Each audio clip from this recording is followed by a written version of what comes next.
Great news. There's a quick way you can save money. Switch to Geico. Geico could help you get great coverage at a great price. And it only takes 15 minutes to see if you could save 15% or more on car insurance. Go to geico.com today and see how much you could save. Years ago, to embarrass me, the producer of Pardon the Interruption, because I lost a bet one day, I think it's to Robert Smith, and had to have a mustache for like 6 hours. I had to go to a movie. I lost a bet to the running back Robert Smith and had to go to a movie 6 hours wearing only just a mustache. Well, not only just a mustache. On my face, there was no other hair other than a mustache. Right. Although the other one I just described is a worse visual, better story. So that day, for 6 hours, I had a incredibly round face and a mustache. And the producer of Pardon the Interruption, who loves his arts and crafts, said, I think I'm going to go big on the Le Batard mustache. I wasn't even on the show that day. Every cardboard cutout everywhere on Pardon the Interruption was this face with my mustache. And the reason I bring up this story is because I want to tell you guys right now, and I don't know how we do this today, I want to go big on the Richie Incognito story that we skipped yesterday. He says he should be in the Hall of Fame. He's played for a long time. He was his signature move as a Dolphin was to be a bully. And then before that, what he was the dirtiest player in the league. And now he retires broken, the only one who survived that bullying scandal in any meaningful way, to make Pro Bowls afterward. Jonathan Martin is getting arrested for things he's doing on social media and is out of the sport. And Richie Incognito is making how many Pro Bowls after the bully scandal when Buffalo signs him, and he's great in Buffalo being, one of the dirtiest players in the history of the league. I think it's been 3, but it's been the last 3 seasons. I'll check on it right now, but he's been to 3 Pro Bowls. So. Okay, so think about that for a second. Football, for all of Richie Incognito's behavior, rewarded him with chances that end up with him at the end of his career, body failing all over the place, saying, I'm just looking forward to go into the Hall of Fame. He's made 4 Pro Bowls.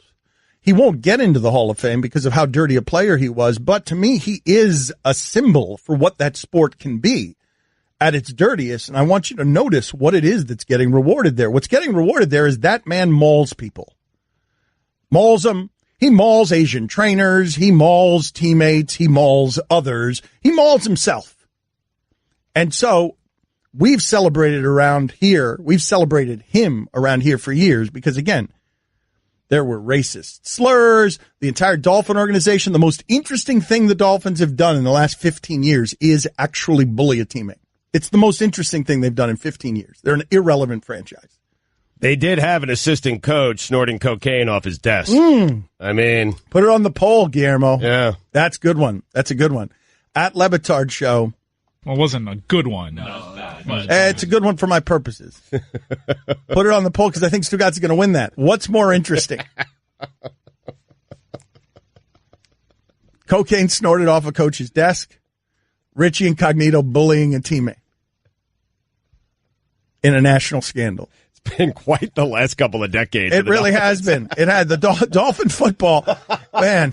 All right. So anyways, Incognito around here is immortalized in song. We can't play it enough. Again, Richie Incognito screams racist slurs at black guys, but out of love, because that's how he explained it to Jay Glazer while squeezed into a suit that he used at his prom. The one it was suit, reminiscent of Tommy Boy. The one suit that he wears when he's not, the only suit he can wear when he's not, usually goes to weddings in a toga. So he's got that one suit that he had to press for the big interview with Jay Glazer. Yeah. One of the greatest things I've ever seen, which is, I recognize that everything in your upper body is squeezing through the neck that's too tight on the shirt. It will fit perfectly, though, in a couple of months. Like, once he deflates, I mean. Yeah, once he goes on the Jeff Saturday diet, or what's that offensive line diet that they all go on, where as soon as they leave football, God, he looks so much healthier. He was exercising all the time, but now that he simply stopped colliding with people, look at Jeff Saturday. He looks like a normal human being. It is a fairly amazing thing, right? Oh, absolutely, yes. I mean, just how much weight they lose. No, what's weird about the offensive lineman, and Schlereth can speak to this, all these guys can speak to it, is This is the funny part about it. I want you to look in that shipping container right now, Stugotz. I want you to look at Fat Chris, at Billy, at Mike, and Roy. These are the normal human sizes of Jeff Saturday and Mark Schlereth. And then they get into football, and they become those bloated things. Jeff Saturday could not have looked any unhealthier in his playing days. But look at what Joe Thomas says. You know what this is from a texter. Joe Thomas, the texter writes in, please put the Joe Thomas on the grid of death. On Twitter, he said that he used to make peanut butter and jelly sandwiches out of an entire loaf of bread and eat half of one every hour, followed by a glass of milk. That's how he was eating. I had this discussion. We were having this discussion about what happens to offensive linemen once they retire, how much weight they lose. They look like different people. We had it recently, I think. Tony Baselli chimed in and actually called him after the show to discuss it. He said he's the exact same size. Well, Baselli was a weird one. Baselli's just a giant. Right, well, I was saying, like, Saturday looks different. All these guys look different. And Dan said, listen, you're picking a select few who are on TV. They probably have to look different. He goes, I'm telling you, me and a couple of my friends, we're the same size. Agreed. Orlando Pace. Well, who was it? Was it Orlando Pace who walked through here? Who was it? No. McKinney? No. Well, Bryant McKinney. Oh, man, he's massive. No. The guy from the Chiefs. The famous tackle for the Chiefs. Willie Roaf. Willie Roaf. Yeah. Willie Roaf. Saints retired number. Okay, so you physically saw how he walked through here, right? Where his wife had he comes through here to visit us, and his wife, he just disappeared for like a half hour, and his wife was like, sometimes the pain gets so bad that he just needs to walk around. And this is a giant human being. Like, I can't imagine what it's like to be Jeff Saturday or Mark Schlereth and have to climb over the dudes who have the natural frames. Like, that has to be really hard to be eating all the time just so that you could keep up with what is Willie Roaf's normal digestive system. Man, I'm working so hard. I'm working so hard. I'm eating all these peanut butter and jelly sandwiches, and Baselli just wakes up, tightens the bolts in his neck, and goes and plays left tackle. And he's 6'7", 340. That's right. He moves his feet like a soccer player. Yeah, I'm not going to be able to get around that at any point in my career. Saturday hates us, right? He's one of the people we're feuding with. Jeff Saturday is one of the many NFL people at the network who hate us. Hate's probably strong, man. Look, our show's just not for everybody. I notice he hasn't been on in a long time. Because our show's just not for everybody. We got off to a good start, though. I thought we did. Because we were just asking him nothing. He was our Peyton Manning correspondent. Yeah, Dan presses sometimes. And, about some of these guys, what happens in the locker room stays in the locker room, and they don't like to get pressed. Some people are requesting the Larrañaga song. I'm down for picking 3 of the best songs that we've got back there and just playing them next segment. If I were to pick 3 of the best songs, I cannot tell you how far down the list the Jim Larrañaga song is. All right. I do not want to subject the nation to that just because he signed an extension. It's so bad. All right, well, do me a favor, please. What do you think are the best? Thank you for all of you who are writing in with Matt Burke. Yeah, Matt Burke became a Kenyan marathoner as soon as he left football.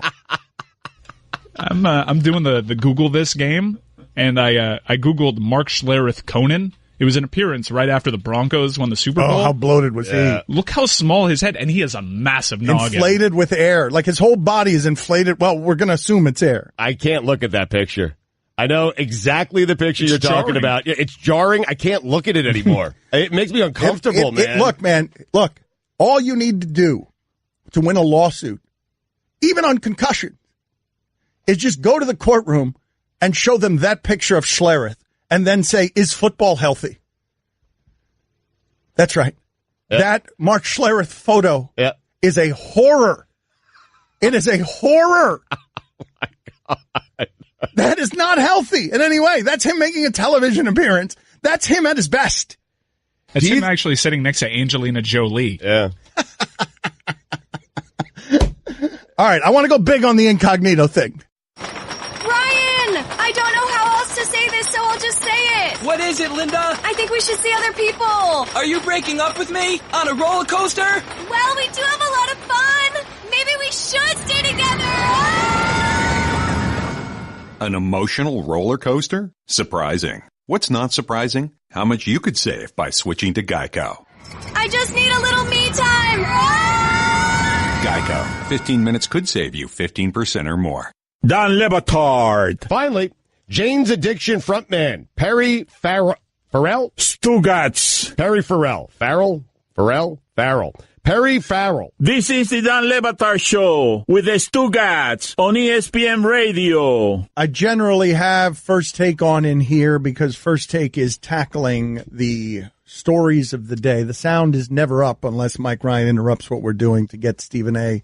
venting. But it gives us an idea of what's going on in sports. And Mike D'Antoni is saying the Rockets' success won't be measured by a championship. Is Houston's season a disappointment if they don't win at all? I don't really want to talk about the Warriors being 7-10 in their last 17 or the Rockets' chances. There will be time for that. In the interim, I want to play songs from long ago, songs created by our listeners. D'Antoni is wrong. You can't say that. If I'm the Rocket players, I'm like, no, coach, we've been the best team in the NBA all year. I want to hear my coach say, hey, championship or bust. We got to listen. We've had a great regular season, but no one remembers great regular seasons. People remember championships, parades, banners, rings.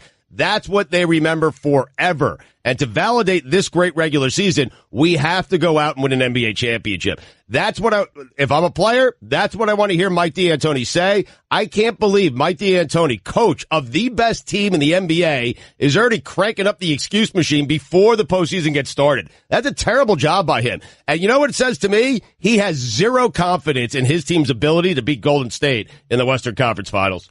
It doesn't say that to me. It could be alleviating pressure off of guys with a reputation, Chris Paul and James Harden, for putting too much pressure on themselves during the playoffs. It could be what he's trying to do. D'Antoni, man, he saw some things before any of us did. He said about James Harden, upon getting him, he will have 15 assists a game. And James Harden's own response to that was, Coach be tripping. That was James Harden's response, and he's turned him into the MVP of the league. He was not the MVP of the league before. He became the MVP of the league when D'Antoni got there. And that's great. Turn him into a champion. Give him a minute. Give him a minute.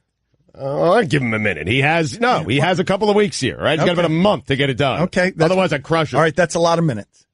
Let the playoffs start before you tell him to do it in the playoffs. All right. Just let him start. At the very least, let there be a playoff game to win before you condemn them for not winning a playoff game that hasn't been played. It won't be long. I can tell you why. You know who's never been to a conference final? His point guard. Dan Le Batard. Harden got selfish and decided he wanted to go to Houston and be the guy. And I told you when he went there, he's never going to win a championship. He was more concerned, James Harden, about being the best player on a decent team than he was on being the third best player on a legendary team. Stugotz. Hey, James Harden.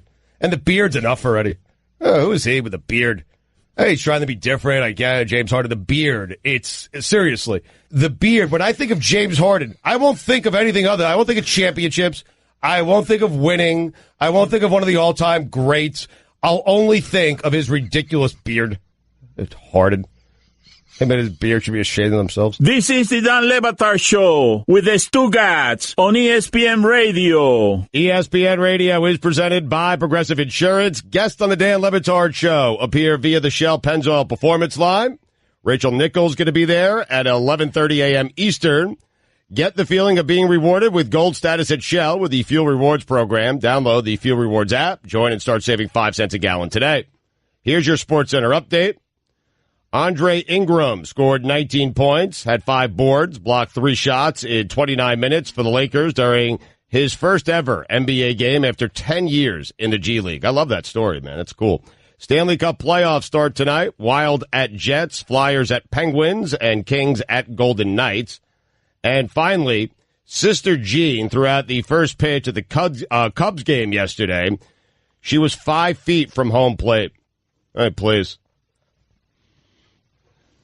Dan, in 2018, is it a fair question to ask that if you're going to throw out a first pitch, do it from the mound? And I don't think that was a question. I'm asking. But it wasn't a question. No, I'm asking you if I were to ask it, would it be fair in 2018? Is it a fair question to ask? It's probably a fair question to ask of anyone, who's not a 98-year-old nun. Right. In a wheelchair. Here's the problem I have with all this. This is where you want equality? Well, yes. This is where I would like equality, yes, with first pitches. It's more of a roll than a pitch, And you're going to roll from the mound if you're going to roll it. And she did underhand, and the whole thing was just a disaster. Seriously, it really was. And here's the other thing. I didn't see any of the Loyola players there, not the coach, no one. Sister Jean. Sister Jean made it all about Sister Jean, man. Why am I so angry at Sister Jean? I am Sister Jean. Anyway. A little bit obnoxious, though, the whole thing, right? For all the latest headlines and information, you or her. You or her. You know, when she gets the call, hey, Cubbies game, Wrigley Field, first pitch. Decline like you would? Not decline. Say, hey, I go if the entire team goes. How about that? Mm-hmm. You want me, then you have to go with the entire team. And listen, at least her Cubs jersey wasn't tucked in like Wilbon's. For all the latest headlines and information, tune in to Sports Center on ESPN Radio all throughout the day. I would like to let the audience in on a little secret. Many of you secretly pined for a different radio show, and the way that it appears is the way it appeared last segment, where Stugotz isn't actually outraged by much of anything that happens in sports. It's fake sports outrage that he genuinely believes somewhere in there while he's doing it, but he doesn't actually care whether D'Antoni, Chris Paul, and James Harden win the championship. But here's what happens. So Stugotz says this thing that sounds like outrage because it's delivered like outrage, and somewhere within him are the seeds of outrage. But he knows that he doesn't care that much to be outraged. He is a Twitter troll. He is, the angry mob that gets bothered by something but isn't actually that bothered. I'm saying the things that guys on local Houston radio are saying when they hear that Mike D'Antoni take. They do that. That's right. He is getting crushed today in Houston. Right. I guarantee it. And also, important to note, it's Wednesday, man. Yeah. There's no football going on. The playoffs haven't ramped up. That's always important to note. That's always an undercurrent. Like, I have a great example of what day it is today. We had 3 football questions in yesterday's Highly Questionable. 3 of the 5 questions were football questions. Lucky you. I will play you a clip of Michael Wilbon having to react because it's a Wednesday to regular season stuff, and you tell me what you feel about the sports landscape on Wednesdays. In your final game of the season, to get blown out this way, at one point I think the score was 80-40. No, we sometimes, Tony Kornheiser and I, play big deal, little deal, or no deal at all. This is somewhere between a deal and a big deal. You lose by 40 in your season finale going into the playoffs. I think this is at least somewhat a deal. I don't know what it means, but I think the Warriors have to be on at least alert, if not red alert right now. I mean, there are a lot of stops between alert and red alert. The Warriors shouldn't be in red alert. I don't know. Just deal. Not big deal, not a little bigger than a deal, just a deal. It's just a deal. Them losing last night the way they did, the Warriors, it can't, you know what? I'm going to go the other way. It's a little bit less than a deal. Yeah? Whoa. And I don't care what my friend Wilbon thinks. Get out of that. here. It's a little bit less than a deal. We'll circulate the audio. So anyways, Stugotz has this take about Mike D'Antoni, and I've seen it happen with Elon Musk, and I've seen it happen with Kevin Durant, and I'm telling you, it's a dangerous feeding system of enablers that are out there in the Stugotz army, because what happens is Stugotz's texts fill and email fill with, man, Stugotz, you were so right about the Rockets. Yep. What if they ever won? And it's just like this army gathers behind him. And what happens is Stugotz will now get more and more outrage because he's just fed by applause, not outrage. Correct, yeah. And what have they ever won? Go ahead. Explain it to me. What have the Rockets ever won? Because even the 2 championships they did win. Yeah, you know what? I know about those championships. Not in your personal record. But you know who wasn't around for those 2 championships? That's right. The best player in the world. That's right. He was in his prime. That's right. He decided to take 2 years off. Had he stayed there, he would have won those 2 championships. The Bulls would have won 8 consecutive championships. Therefore, the Rockets have never won a single championship in my personal record book. How about that? It's fine. Sorry, I stepped on your. That's how about okay. That? My bad. How about this? Stugotz and Mike Ryan are in legitimate negotiations. They've gone from a thought in Stugotz's head, and those are rare. Yeah. An original thought in Stugotz's head, borrowed from the listeners. It wasn't a thought in his head. It wasn't. It was a stolen thought. It was not an original thought. Confirmed. A stolen thought. And then everyone around him. The Stugotz personal record book is presently being bid on. It is. It's very exciting. And we have like 3 or 4 different bidders. I'm telling you, I did a conference call with one of the biggest publishing companies in America. And I had the entire room, like I had the heads of this company debating, eating out of the palm of my hand, debating whether or not Kevin Durant has ever won a championship. How about that? It is. I mean, man, we have had any number of just implausible things develop on this show. Very few more implausible than that one. And wait until they find out that Babe Ruth was black. I mean, it's exciting, man. It really is. So is that you know what that should be? What? That should be its own chapter with no explanation. Chapter 8, Babe Ruth was black. Chapter 9. No, nothing out, just those words, no pictures, no nothing. Right. Just Babe Ruth was black. It's your personal record book. Well, he was thinking about ranking his top 25 favorite black baseball players. And Babe Ruth was going to be number 2. Well, that could be the next chapter. Yeah. You could do like 4 chapters like that. It's his personal record book. This is going to be, listen to me. Listen to what I'm saying to you. How great is it going to be when Stugotz has a New York Times bestseller before Will Bond? I got him right behind Barry Larkin. Does Will Bond have a New York Times bestseller? Did he ride Barclays back to one of those? He rode the race card? Dan, I'm serious, though. Like, this is exciting. Everyone loves the idea. We have 3 or 4 different, publishing companies vying for it. I told Mike, I gave him some numbers and percentages and stuff. He got very excited. Mike has come up with amazing ideas for this book. I mean, just incredible ideas. I have to write an outline and the first chapter. Now, the first chapter is done. I titled it The Easy Path, Why Kevin Durant Has No Rings. So first chapter's finished. It's 2 pages. Can I ask you guys a question? Because we're so used to ideas around here not actually blossoming into anything, we may or may not be doing the American Ninja course this weekend. I've signed a bunch of waivers. I don't know if we have a camera. How does The Room feel? This is an actual thing now that's going to make money, that was tossed into the shipping container. Does anyone want to do the personal record book? And you all declined on it. And this is actually a Stugotz idea that there is fruit on this tree. We are used to this tree doing nothing, delivering nothing but lies, broken promises, lacrosse practices that don't exist. I still don't believe this thing's happening. Okay, but there was a meeting. I believe you. I understand, Mike. Mike, what is the correct appraisal between Stugotz's delusions of grandeur and Billy and Roy and Chris's rightful cynicism that this will never happen because nothing around here actually happened? By one of the top publishers, he meant GoFundMe. Dan Le Batard. You're announcing that you will not announce that they are a good team until they've won back-to-back. Yeah. But because you are taking away all of Kevin Durant's championships in your personal record book, you are never allowing him to win them back-to-back, even if they win them back-to-back, thus securing that you never have to identify them as a great team. Correct. Stugotz. I hate when I wander around in your head and see all the empty spaces and the tumbleweed blown around in it. This is the Dan Le Batard Show with the Stugotz on ESPN Radio. Rachel Nichols is going to join us at 11:30. She says that Mbamute going down for the Rockets, that's an important loss. She says that's important. They are a top 5 defense. He helps with that a great deal. Amin Al-Hassan has been telling you for a long time that Mbamute is one of the reasons that he thought the Clippers were going to get further than they did, and that he believes this is an important piece to the Rockets. I would argue that Mbamute never wins you a title. Never. And if you're counting on him too much, like he's another one of these cephaloshes, like I'm not saying he's not good. I'm not saying he's not important. I'm not saying he doesn't help them with their defense.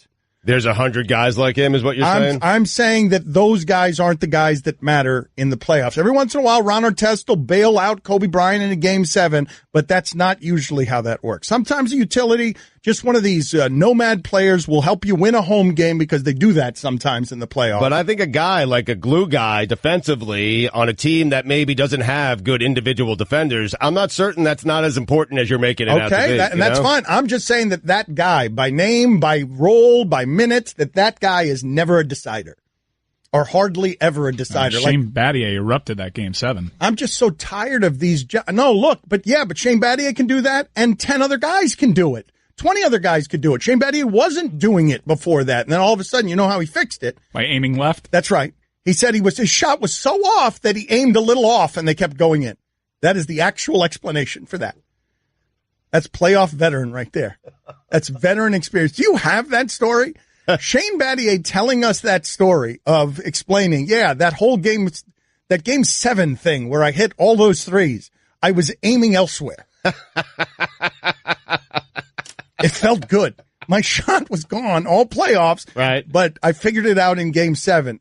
Sometimes just a little tweak, Dan, to your normal routine. Just a little tweak helps you get back in the groove, you know? But what I would say of the Rockets is whomever they put in there, because, I don't know how the minutes divided, but it would have been Patrick Beverley if it wasn't Mbah a Moute.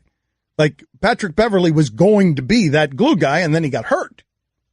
Well, I think he went to the Clippers, didn't he? They have a few glue guys. They have P.J. Tucker, who really has to step up now. He has to be extra glue guy because Mbah a Moute is out. Mike, don't they have 3 guys and the rest of the roster is glue guys? I thought they were all glue guys except for the 3 guys. Well, Mbah a Moute is super glue. He's super glue? All right, put it on the poll, Guillermo. Is Mbah a Moute not a glue guy, but rather super glue? I'm going to have to read that later. Yes. P.J. Tucker's more Flex Seal. Yeah. Give you some threes, valuable threes off the bench, a little defense. All right, hold on. Let's do this. Since you guys want to do this. All right, who's the glue guy now that Battier's retired? Who is the glue guy? Who gets to be? Because Perk used to be the glue guy for those champion Celtics, but we were laughing at him joining the Cavs yesterday. Oh, James Posey, iconic glue guy. Yeah. Helped win a 2006. Who's the most iconic of the glue guys? Well, I will tell you right now, I think it's Iguodala, is it not? That's a pretty good one. Yeah, right? But there should be a rule against your glue guy having once been a franchise player and all-star. There are a lot of glue guys. Only a few of them get to be super glue, and I don't think Mbah a Moute qualifies. Wow. Big Shot Bob? Yeah, well, oh, absolutely. Of course. He's the first ballot Hall of Famer. Yeah. He's the reason they invented glue. No, you know what? I got it wrong. That's a totally different category. That's missing piece. Missing piece is not glue guy. Those guys are 2 different guys. So who's their missing piece? Wow. They did add Gerald Green. He stepped up for them. He did. He actually had some good games. See, this is why I'm tired of this conversation. You guys have been trying to rope me into this conversation for 7 years, telling me Jeff Green is a missing piece and a glue guy. Jeff Green. Well, they did add Joe Johnson. Yeah. They were missing a Joe Johnson piece. They were. Kind of gluey. It can be both, right? Who's super glue? Shane Battier's retired. He is the ultimate glue guy, is he not? Nene, is he their glue? No, he's a gladiator. He's a gladiator who joins you on a quest. Tony Kukoc? No, they hated him. Yeah, they hated him. He's kind of gluey. He is kind of gluey, even though you can be gluey when they hate you. No, on those teams, like those Bulls teams, it was Horace Grant. He was there. Oh, yeah. But your glue guy can't sign the contract that big. I mean, Allison, get me Papa Grant on the phone because he made 2 glue guys. Or Mama Grant. I guess I don't even know. Horace. Yeah. Weren't they both glue guys? Weren't both the Grants glue guys? One of them just didn't play with Jordan. That is correct. That is the key difference between the glue guys is one of them played with Jordan. Correct. Getting back to my original point, the thing about Moutes don't decide anything. The other ones play with Brent Price. That's right. There were 2 That's what happens to you when you play with Brent Price. That's it. There's the basketball analysis right there. There were 2 Grant brothers. You remember one. Why? Because he played with Shaq and Jordan. That's funny. Battier was a glue guy a lot in Memphis where they lost and lost and lost, and then he became a glue guy with who? Wade, LeBron, and Bosh. Talk about aim all he wants. He was playing with those guys. He could aim wherever he wanted to. They were going to win at the end 2 or 4 times. Right? Absolutely. I mean, we could keep breaking this down if you want. Like, should they have played Mbah a Moute in a game that doesn't matter? You know, their season was decided, and that's probably fair criticism. Great glue guy, Kurt Rambis. Oh, yeah. A tremendous glue guy. And Danny Ainge, too, for the Celtics. I'm telling you. Yeah, sticky. Man, those are words I don't like used around Kurt Rambis when I play word association with what I know about Kurt Rambis. What do you know about Kurt Rambis? I mean, when I think of Kurt Rambis, there are a handful of things that I think of. Just a couple. Somewhere between a handful and a couple. Somewhere between a deal and a big deal. Might be a small deal. it's goggles. There's the goggles, right? Naturally. Of course. Yeah, and Great news. There's a quick way you can save money. Switch to Geico. Geico could help you get great coverage at a great price. And it only takes 15 minutes to see if you could save 15% or more on car insurance. Go to geico.com today and see how much you could save. Dan Le Batard. let's go back to Mel Kiper Jr.'s list of divas. Number 2, definitely on my diva big board is Whitney Houston. Definitely been going back and forth on this one throughout the process. Dan certainly has all the tools. You talk about it in I Will Always Love You, arguably the greatest ballad of all time. But ultimately, I couldn't escape the off-the-field concerns. Hanging around with a shady group. Dan, this has a lot of team executives a little nervous, a little gun-shy to pull the trigger on Whitney Houston. He's dead! That would be an off-the-field concern, Dan. Stugotz. Number 1, Beyonce Knowles, 5'7", 137 pounds, extremely confident in her abilities. Powerful voice, incredible agility, has proven she can be part of a team, but also go out on her own and win you a game. Astonishing lower body strength, too. She could probably squat a cement truck, Dano. Consider me a loud and proud member of the Beehive. She's overcome a lot of adversity, weak teammates, lack of roster continuity, pregnancies, Becky with the good hair, displayed incredible resiliency. There's a reason she's bae. This is the Dan Le Batard Show with the Stugotz on ESPN Radio. ESPN Radio is presented by Progressive Insurance, with insurance for cars, homes, boats, motorcycles, RVs, and commercial vehicles at 1-800-PROGRESSIVE and Progressive.com. Guests on the Dan Le Batard Show appear via the Shell Pennzoil Performance Line. Rachel Nichols will be there in a half hour, 11:30 Eastern. Here's your SportsCenter update. Final day of the NBA regular season. Tonight's Nuggets-Timberwolves game decides the 8th seed in the Western Conference. How about that? Little playoff game tonight, Michael. Playoffs start tonight. Play-in game. Nuggets, T-Wolves. I got to tell you, T-Wolves do not get to the playoffs. Thibodeau's got to go. Seriously. Wait a minute. So those two teams, I didn't know that. Hold on a second. Yeah. In the West, the last time I checked on Minnesota, they were the 3 seed. Yep, Jimmy Butler got hurt. But also in that conference, 3 and 9 were separated by 2 games. Okay, so you're saying to me that the Timberwolves are playing tonight at Denver. Yes. At Denver, and that game is a playoff game. Minnesota does not get into the playoffs. Yes, winner gets the 8th seed, loser goes home. And Mike is right. Right now, the Nuggets are outside. They're the 9th seed right now. You got to go Nuggets there, don't you? Well, no, but Dan, this is what separates the Jazz, the 3 seed, and the Nuggets, the 9 seed. 2 games. That's funny. It's crazy. Well, how about this, though? How about this? The Nuggets don't have stars.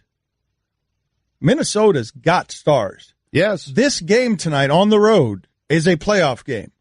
It is a home playoff game. It is a game 7 for the Denver Nuggets. Correct. At home. Yes. Home teams win those games, but this home team doesn't have, they've got a star, but they don't have this Wiggins and Karl Anthony Towns. And Jimmy Butler. Well, but Jimmy Butler's... But he's back now. Mm-hmm. He's playing again. Gary Harris also back for Denver. Yeah. Who do you favor in that game? Are the Timberwolves favored in that game?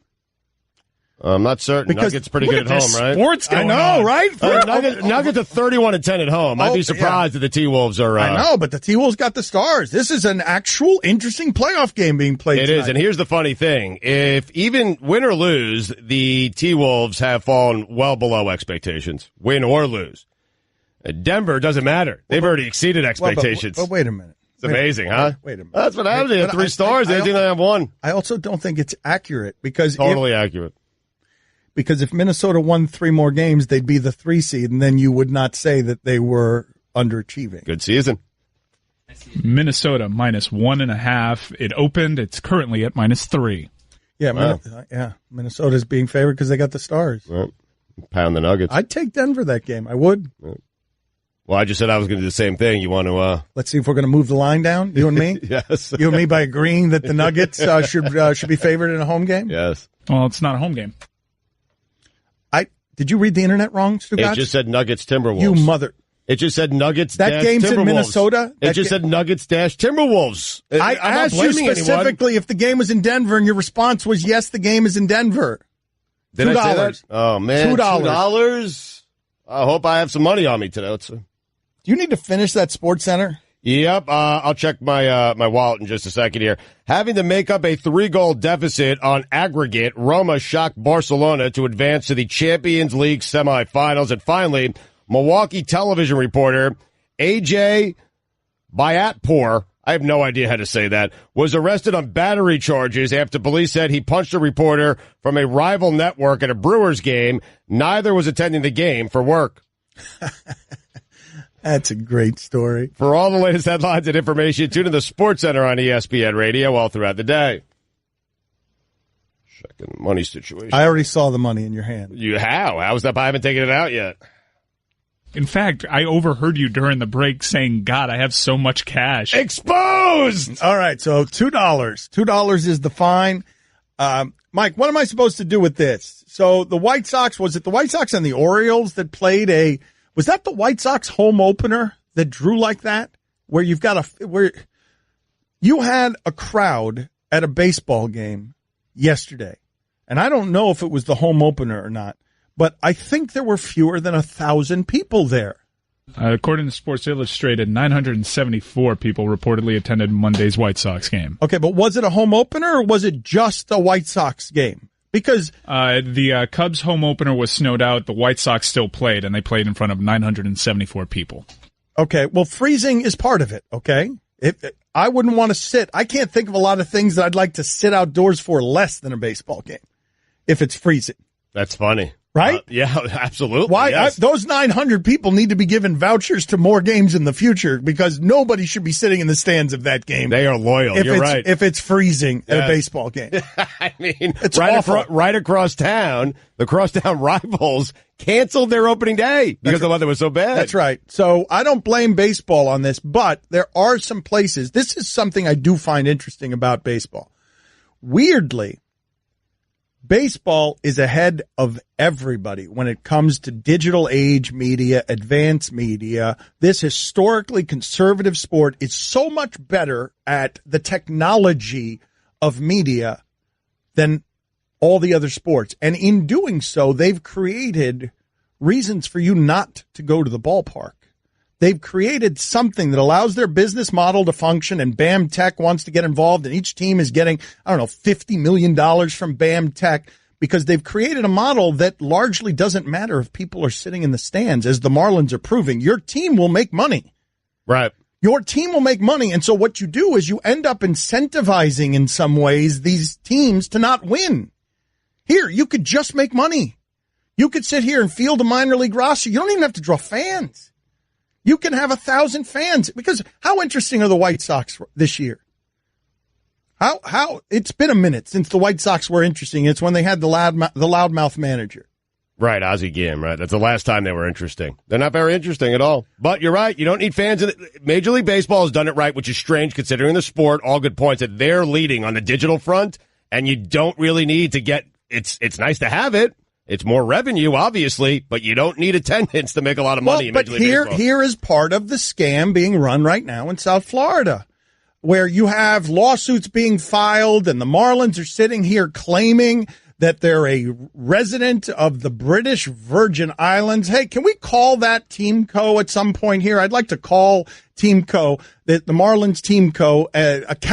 offshore account that we were talking about yesterday. They're being sued, and they're claiming in a local lawsuit that they're not local, that their primary base is in the British Virgin Islands. And I'd like to call Team Co. wherever it is that those headquarters are. Allison, let's see if we can get those people on the phone. But what's happening down here with the Marlins, Stugotz, is partially that. Derek Jeter bought in on something where he was incurring a lot of debt and he overspent on it. And now the way to fix the business model is it doesn't matter if you get fans. Just grab some of that digital money, see if you could get some of that regional TV money, and it doesn't matter if you have customers who actually come to your games and eat your food. Right. Those that do, it's just bonus. That's it, right? And so that's what baseball's got happening in a handful of markets, and it's great for business, and it's pretty terrible for the customers of that business. Let's call them live, Mike. Let's just call. Well, yeah. You are living dangerously, my friend. Are you aware of the rules here? Yes, let's see if we can smoke out their owner, Bruce Sherman, over there in the British Island. But do we have any plan here? Like, what are we going to tell them? I don't know. We'll figure it out as we go. Okay.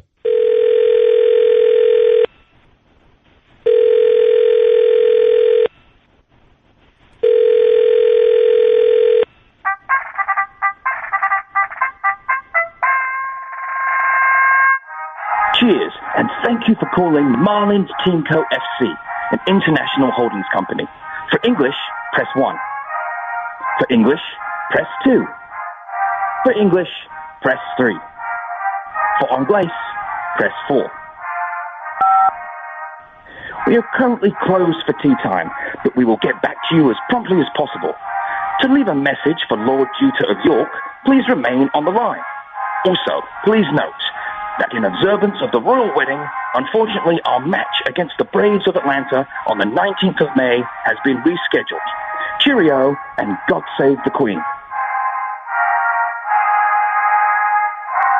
You want to leave a message, Stugotz?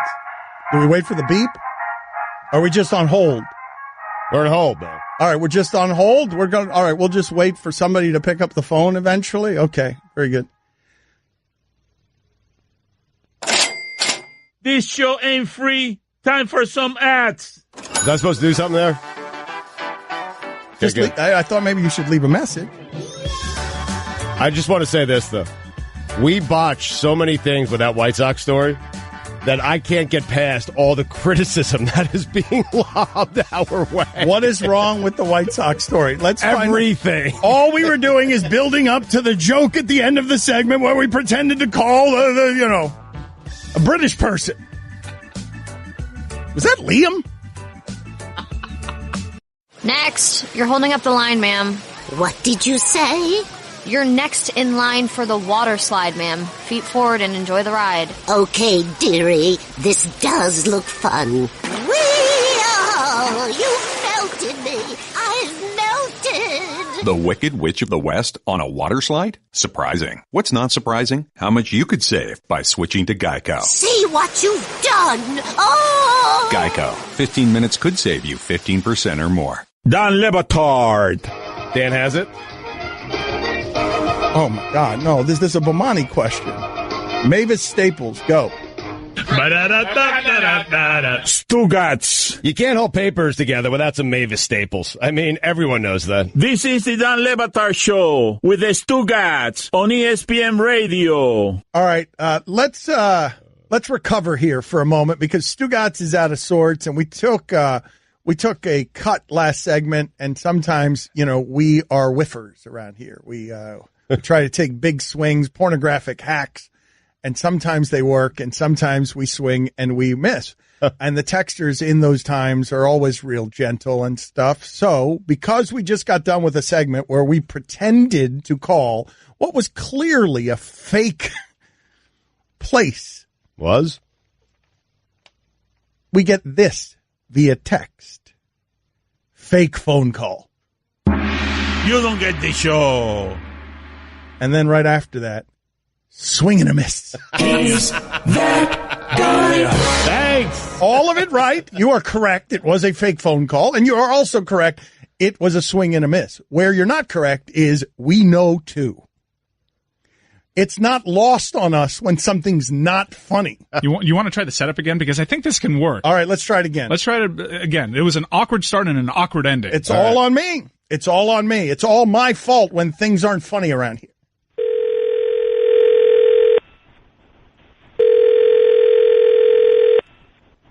You have to pretend you're calling. We got to start over again. Okay. I got to pretend. Hey, Mike. All right, my bad. Mike. Let's this Shell corporation the Marlins are running out of that phony island. Can we call them live on the air here, Mike? Oh, Dan, you're aware of the rules here, right? You can't just call people on the air unsuspecting. I want to do it anyway. No, you're such a do it immediately. You're a renegade. Get me an immediate dial tone. You cannot do this. Let's break all international nautical laws.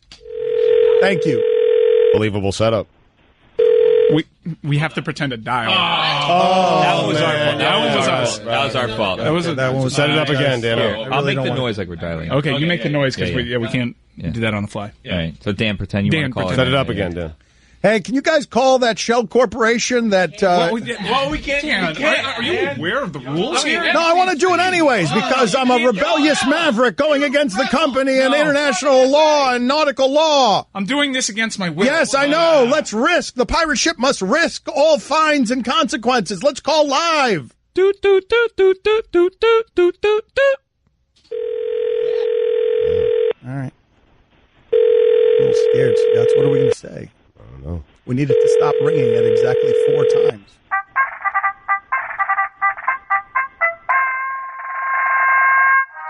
Cheers, and thank you for calling Marlins Team Co. FC, an international holdings company. For English, press 1.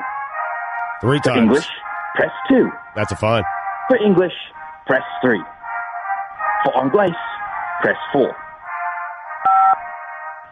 We are currently closed for tea time, but we will get back to you as promptly as possible. To leave a message for Lord Juta of York, please remain on the line. Also, please note that in observance of the royal wedding, unfortunately our match against the Braves of Atlanta on the 19th of May has been rescheduled. Cheerio, and God save the Queen. I've had it with these elitists. Hang up the phone. I will not leave a message. I will not. I'll tell you what the problem was. Lord Jeter of York is all you guys had. And the English joke. Yeah. You guys didn't have anything other than Lord Jeter of York. If you'd had Lord Jeter of York throughout it, it wouldn't have required a better setup. Did you hear the music, though? The music? It was British music. Yeah. And we put like a filter on it so it sounded like it was over a phone. I love you guys, but the real problem is it just wasn't funny. That's correct. But for English, press 1. For English, press 2. I'll tell you what was funny. For English, all the options were English. You get it now? A game against the Braves of Atlanta was rescheduled due to the royal the wedding. match, and we got a voicemail because of tea time. Stereotypical British shows. Also, what are we doing where we're making the Caribbean part of Great Britain? That's another thing. Yes, well, that's part of it too. Aren't we really insulting them by making it just Great Britain? Did you guys reject like words like crumpets and stuff, or did that wouldn't come up in a voicemail? Yeah, it's ridiculous. Okay. That would be absurd. I want to ask you something, Guillermo, because the thing that you were actually laughing about was during the break when we were doing the Better Show, laughing at Stugotz. Oh God! So to correct some things about all our misinformation involving the Chicago White Sox baseball game that drew fewer than 1,000 fans, they were not playing the Orioles; they were playing Tampa Bay. It was not their opening day. But this was my favorite part. Stugotz is saying, guys, everyone's saying that White Sox-Rays game was in Minnesota. Yeah. Was in Minnesota, guys, and the problem with that neutral was... field inside, maybe. Snow. The problem... It's not inside and hasn't When been did for that something. happen? When did that happen? I think like 2009. But I need to explain to the audience that hasn't been with us the whole time why that's so funny. Stugotz, because he doesn't pay attention, doesn't listen, gets distracted by things, and is always negotiating a scam. Stugotz was being corrected in the Minnesota text because he had the Denver-Minnesota game, playoff game in the West, being played in Denver when it was actually in Minnesota. So Stugotz was just catching up on previous corrections on things that he said wrong, all the while not listening, all the while distracted because he's in negotiations asking for more money. I haven't slept in days, man. I mean, seriously. Negotiating things is tough. And I've been up all night writing this book. The Twinkies no longer playing the Metrodome? When? But that's an outrage. See, first of all, it's cold in Minnesota. They're playing outdoors? Only when the weather's good, Stugotz. What do you mean only when the weather's good? They have a retractable roof? I mean, no one cares about Twinkies baseball, and they got enough funding to get a retractable roof? That's interesting. So Stugotz doesn't care about Twinkies baseball, so nobody does. No one's going to watch Justin Morneau. Listen, I know he had an MVP season, but he's well past his prime, and no one's going to watch Justin Morneau. Wait a minute. Come on. You got to go Ken Herbeck and Gary Gaetti. Don't you have to go into... There's no one in our audience who has heard of those Kirby people. Puckett, but the funny names are in the 90s. The funny names. Am I wrong about this? I mean, Morneau, the most recent MVP, I think, right? You got Dan Gladden. Come on. That's a good one. Gladden scored the game-winning run in the World Series there. That's what I'm saying. Yeah. Who would you go there? You would have went Herbeck? Herbeck's the over funniest Gaetti? name.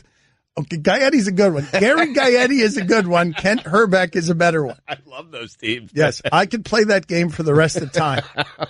Just 90s baseball players. Let's do it. Dan Le Batard. La la la la. La la la la. Stugotz. Hey. Goodbye. This is the Dan Le Batard Show with the Stugotz on ESPN Radio. ESPN Radio is presented by Progressive Insurance. Rachel Nichols going to join us in just a minute here on the Shell Pennzoil Performance Line. Chuck Knobloch. Oh, man. Michael Kadire. Oh, yeah. Corey Koski. What you got? So good. Oh, Doug Minkiewicz. How about that? Henry Cotto. Oh, wow. Whoa! Rick Aguilera. Ags. Junior Felix. Brad Radke. Brad Radke is the name that Mike was trying to say in your ear, not Rad Radke. I didn't say Rad Radke. He was Rad, though. That was his nickname, Rad. Brad. Are we done? You're out of twins? Are you claiming that you're the victor? Oh, I stopped naming twins. I was just naming 90s guys. I wasn't naming just twins. So I won. Okay, you win. All right. Here's your SportsCenter update. Final day of the NBA regular season. Shannon Stewart. Uga Thurbina. Oh, my God. No, I'm still doing other teams. I don't think Urbina played in the 80s, dude. I just called you dude. First time in 15 years I called you dude. We were doing the 90s. Oh, you're on to the 90s. That's all I was doing was the 90s. I was doing 80s. You were doing 90s. Bob Horner. That's 80s. I think that's 90s. Bob Horner? No, Bob Horner is 80s. Harmon Killebrew. Oh, for the love of God. You got one? Anyway, Dan, it's the final day of the NBA regular season, but the first day of the postseason. Big one tonight. It's in Minnesota, by the way. It's the Nuggets and the Timberwolves, and whoever wins the game is the 8th seed in the Western Conference. Mark Gubiza. Oh, man. Dan Quisenberry. Ooh, that's a good name. I salute you. Thank you. So anyway, this is the final regular. It's the rare regular season game that is a postseason game. Jesse Orozco. Oh, wow. Roger McDowell. I'll do this for the rest of the show. I know Rachel Nichols is waiting. Rachel, wait a minute. Rachel might enjoy this game as well. All right, I got one for you. Nails. 90s baseball players. We'll go to Rachel Nichols on that. We'll give her a second. Hold on a second. Finish the sports flash. For all the latest headlines and information, tune in to the SportsCenter on ESPN Radio all throughout the day. Thank you. So Rachel Nichols is joining us. She'll be hosting an NBA special tonight at 9 on ESPN2. And Friday night, she's hosting a playoff preview special at 7 on ESPN. Basically, she is the face of basketball here for a while during this fun time of year. So Rachel's joining us now. Do you want to talk, Rachel? Thank you for joining us about 90s baseball players. I'm just excited that you guys are aware that tonight's huge game between the Nuggets and the Timberwolves is going to be played at the Metrodome. That's right. That's right. That's where some of our mistakes started there. Kyle Loesch is on the mound. Kyle Loesch. Do you watch tonight? This is the playoffs start tonight, right? I mean, it's Denver, Minnesota. The playoffs start right now. I mean, sort of they start right now, except it's the regular season. Yeah, we will be watching on TV. That's what we're doing. So we do the jump every day. It's at 3 o'clock your time. It's an hour of talking about basketball. Then tonight, we're all watching not only that game, there's a bunch of other games that have an effect on seeding. Like the standings are crazy. There's a bunch of teams. The top two are set in each conference, but basically when you get to 3 through 8, it's insanity on both sides of the bracket. This is a very unusual year. Normally a lot by this time of year is set. So we're all going to be sitting around with like 6 screens watching these games, and they're like, hey, could you go do that on television? So we will do that tonight on ESPN2, watching these games as they all kind of pop in and talking about them with Scottie Pippen and Tracy McGrady and kind of see where everyone ends up for the playoffs. And then you wait 3 days for the playoffs to start, which is annoying, and then they start this weekend. So, yes, you're going to be watching tonight, as I said in that promo, and then asked you the question of whether or not you'd be watching. No, this isn't your fault. It's my fault. That's fine. Stugotz is sitting here accusing the Timberwolves of being underachievers, and all I want is the best Steven Jackson and Tracy McGrady stories that you've got. Like, they must have told they must have told great stories on the air. Yeah, well, on the air, yes. We ran something pretty funny where we were talking about player injuries, and Stack, of course, is, the most injured he ever was in his entire NBA career is when he broke his pinky. And, he's so tough that the only thing he ever hurt was his pinky, that kind of thing. But no, I asked Allison, I said, when people ask you, they must ask Allison, oh my God, you work on the Le Batard show. Tell me your funny Dan story. Tell me your Stugotz story. And I expected her to say, like, yeah, it's annoying. People ask that, and then, like, you never know what to say. And she goes, oh, no, I just tell them that Dan goes and lies down in the middle of the day and meditates on the floor for no reason. That's right. Lloyd Mosby. But I'm not asking for your best McGrady or Steven Jackson story of an interaction. I'm asking, they must tell amazing stories on the air because both of those two guys are so uniquely unfiltered. Yes, that is certainly true. Tracy has told the story on the air, and because he didn't really use the names, and I'm definitely not going to use the names because I don't remember them, which I think is a great way of being able to promise sources anonymity because my memory's gotten so terrible over the years. Just about, a teammate of his who ended up having to jump through a window at a hotel because of a visit on the road from one person when they were expecting someone else. But I don't know any of the specifics, so I'm terrible at retelling it was Yao Ming. Stories. I don't know. Can I start telling? It was Yao Ming because that's the visually funniest one. I don't know whether it was actually Yao Ming or not. I just think it's funny. Rico Bronya. What's your best Stugotz story? Everyone must ask about Stugotz everywhere you go, constantly. That must be all anyone wants to talk about. What is my favorite Stugotz story? Oh, my God. There's so many good ones. I mean, one of the ones I like to tell was when he was, handling his own negotiations, and we ended up with less money than when we started. Yeah, well, you did. Yeah, that's true. I did. That's true. You did fine. I did. Yeah. It's becoming a less fun story as I think about it. Resentment is forming. Yes. Rachel, it took us years to get past this. I mean, yeah. I'm happy to have brought it up. So basically you're telling me that I want Stugotz to negotiate Tracy McGrady's next contract and I'll make out great. McGrady's got a future in this business if he wants to keep talking honestly what he's telling you, Rachel, is I'll negotiate the deal for everyone, and the only one that's going to turn out great is me. Okay? Mm-hmm. That's the way that usually works. Yes. I mean, you could have seen that coming, let's be honest. You thought, you said on Twitter last night that you thought in Ba'amute that's an important loss, and I was arguing before you came on that there is no such thing as the seventh or eighth guy in a playoff game. That doesn't mean a seventh or eighth guy can't win you a playoff game. That's not usually the reason you win or lose. You think it might be?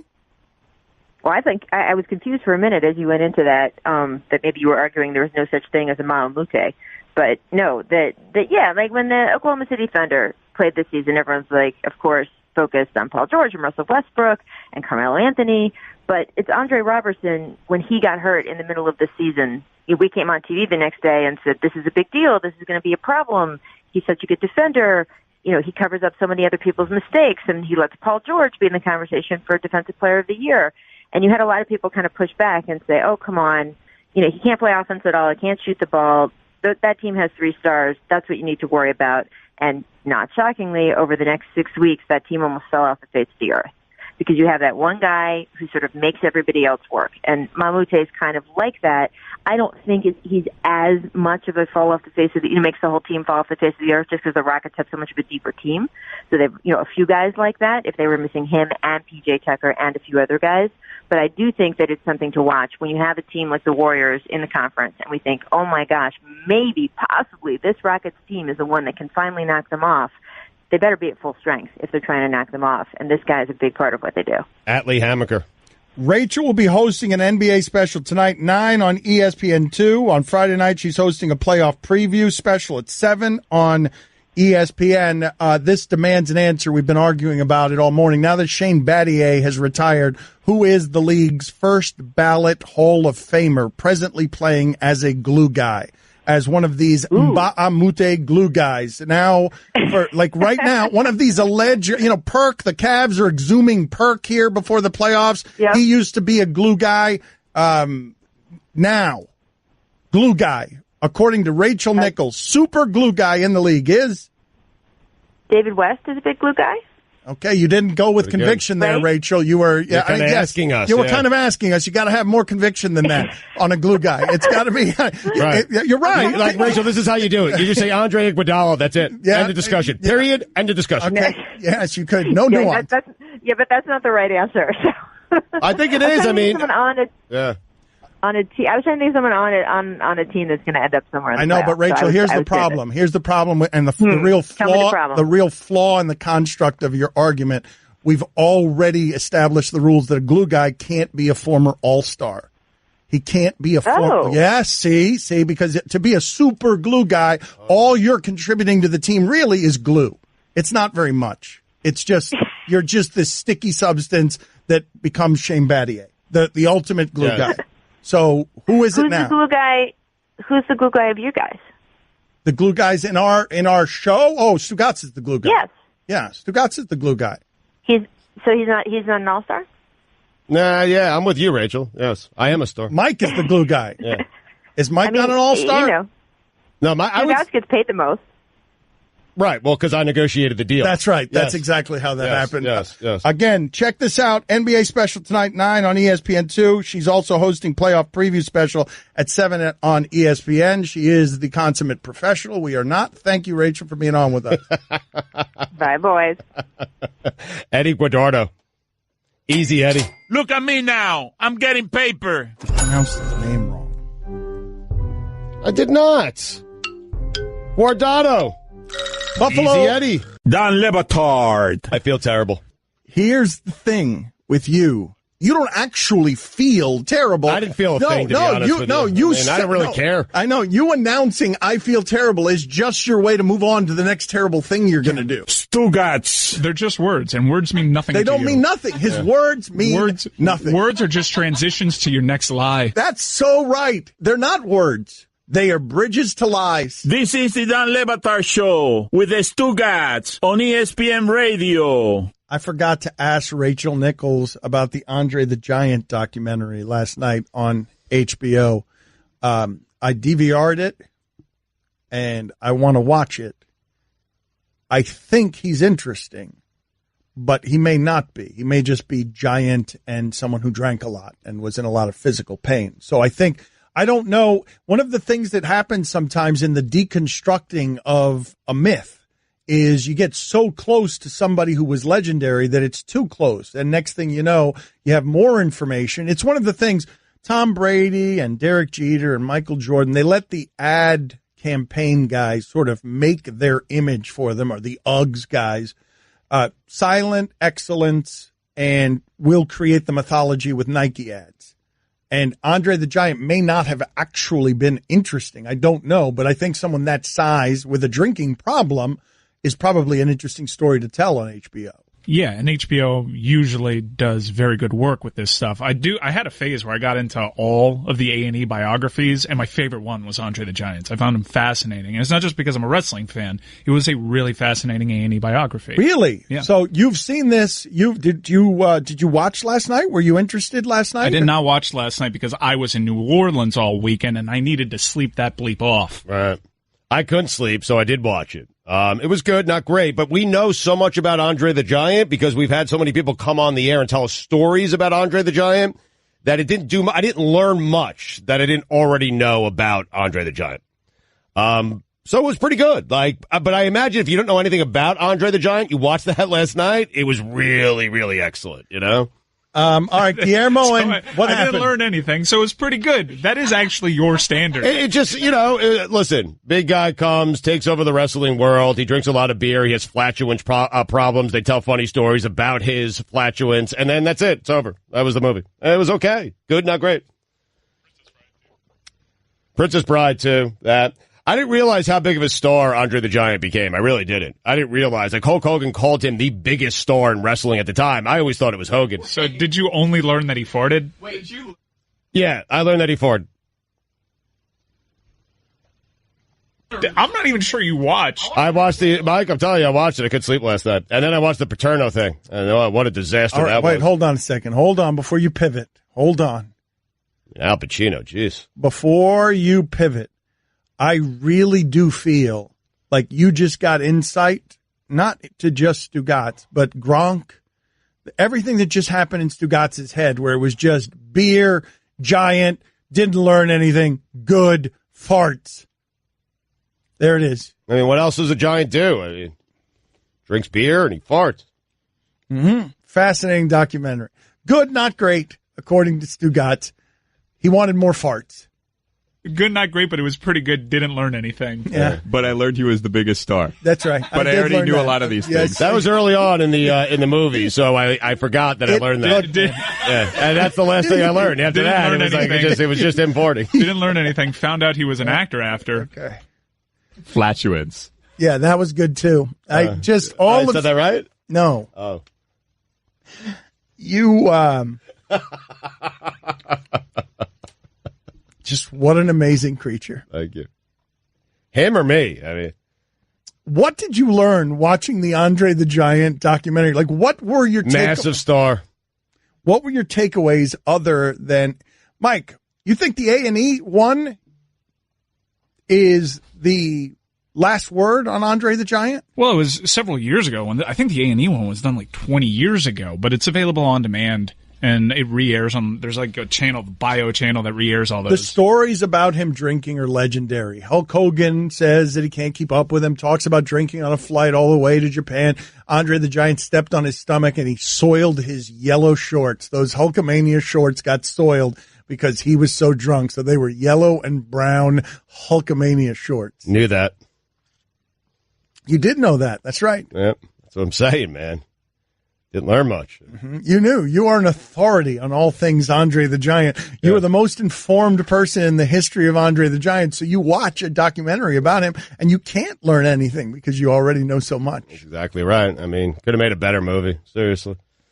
But all that time, great personality. Great personality? Hey, he was. Listen, he didn't Andre the Giant? Listen, great personality. With facial expressions, not words. Oh, okay. Very good. Excellent movie critic. Great news. There's a quick way you can save money. Switch to Geico. Geico could help you get great coverage at a great price. And it only takes 15 minutes to see if you could save 15% or more on car insurance. Go to geico.com today and see how much you could save. Don Le Batard. Tom Ricketts is saying that the Cubs will not allow Sammy Sosa back into that organization for anything moving forward until he comes clean. And what I find absurd about that, and what a hypocrite this guy is that family made hundreds of millions of dollars off the name Sammy Sosa. By the way, never tested positive for steroid use. And if he was using steroids, which we all assume that he was, my guess is if he was using it, the Ricketts family had an inkling that was going on in their own clubhouse. And for him to come out many, many years later and say Sammy Sosa must come clean for us to allow him back into our prestigious organization, our club, get out of here with that. Stugotz. Yeah, Ricketts didn't make money off Sammy Sosa. He won the bid in 2009. This was post-Sammy Sosa. Well, that ruins my argument. This is the Don Le Batard Show with the Stugotz on ESPN Radio. ESPN Radio is presented by Progressive Insurance. Guest on the Dan Le Batard Show appear via the Shell Pennzoil Performance Line. Chael Sonnen going to be there in just a second here. Here's your SportsCenter update. After an MRI, Luke Bahamute is likely to miss. I can't say Chael Sonnen correctly, but I just said Luke Bahamute correctly. What does the matter with me?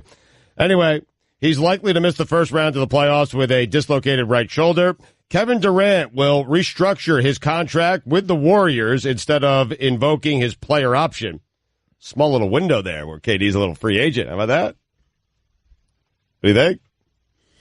He's going to go to the Rockets. And finally, George Lopez says Conor McGregor should be deported. Let me tell you something. They don't beat the Rockets, okay? I'm telling you this right now. The Rockets beat the Warriors. He's got a small little window, KD, and he leaves the Warriors, and he goes to the Rockets, and he reunites with James Harden. What a nice story that would be. Let me tell you, it's a story that results in 0 championships for KD. And if he does it, I'm taking championships away. KD might be the first guy in my personal record book to finish his career with -10 championships. How about that? That's a bit much. Why? I mean, it could be -1. He's at -4 right now. Okay, and I'm telling you, he goes to Houston, he joins that team. Can we get to Chael Sonnen, please, dear God? That's right. For all the latest headlines and information, tune in to SportsCenter on ESPN Radio all throughout the day. I mean, they haven't heard your KD take enough? I left out a story. You feel like some people missed your KD take? George Lopez says Conor McGregor should be deported. You read that already. I gotta go to bed. You said that already. You don't remember reading that sentence 3 sentences ago? I gotta go to bed. Chael's on the line. Chael Sonnen joins us on ESPN Radio. It's noon. I got to go to bed. Matt Lawton.